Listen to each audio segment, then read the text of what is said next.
आपने छल से मेरा पति छीना। राम बनो, सीता मिलेगी पर साथ छिन जाएगा। कृष्ण बनोगे, प्रेम मिलेगा, पर राधा से पूर्ण मिलन कभी नहीं होगा।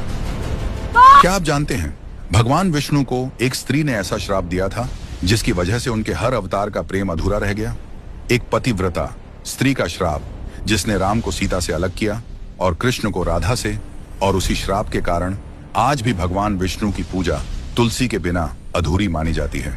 रुकिए, क्योंकि यह कहानी सिर्फ श्राप की नहीं, ये एक स्त्री के टूटे विश्वास, दर्द और दिव्य शक्ति की कहानी है।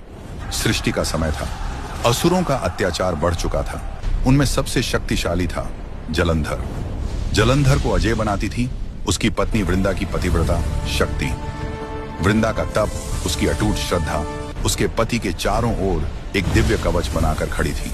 देवता युद्ध में हारने लगे, स्वर्ग डगमगाने लगा। तब सभी देवता पहुंचे भगवान विष्णु के पास। भगवान जानते थे, जब तक वृंदा की पतिव्रता भंग नहीं होगी, जलंधर का अंत संभव नहीं। धर्म की रक्षा के लिए उन्होंने एक कठोर निर्णय लिया। उन्होंने जलंधर का रूप धारण किया और वृंदा के सामने प्रकट हुए।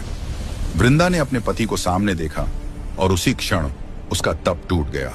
उधर युद्ध भूमि में जलंधर का कवच नष्ट हुआ और उसका वध हो गया। जब वृंदा को सत्य का आभास हुआ, उसकी आत्मा कांप उठी। जिस भगवान को वह पूजती थी, उन्हीं ने उसकी श्रद्धा को हथियार बना लिया था। उसकी आंखों में आंसू थे, पर आवाज में अग्नि। वह बोली, जैसे आपने छल से मेरा पति छीना, वैसे ही आपका हर अवतार अधूरा रहेगा। राम बनोगे, सीता मिलेगी, पर साथ छिन जाएगा। कृष्ण बनोगे, प्रेम मिलेगा, पर राधा से पूर्ण मिलन कभी नहीं होगा। क्षण भर को सृष्टि थम गई। भगवान विष्णु, जिनके सामने ब्रह्मांड नतमस्तक होता है, आज स्वयं झुक गए।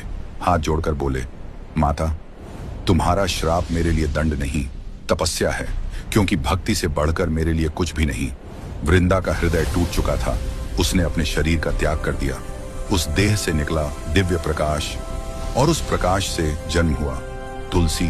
तुलसी जो केवल एक पौधा नहीं, एक स्त्री की आस्था, पीड़ा और सत्य का प्रतीक है। भगवान विष्णु ने वचन दिया, जहां जहां मेरी पूजा होगी, वहां तुम्हारा स्थान सबसे ऊंचा होगा। तुम्हारे बिना मेरी आराधना अधूरी रहेगी। इसीलिए आज भी भगवान विष्णु की पूजा तुलसी के बिना पूर्ण नहीं मानी जाती।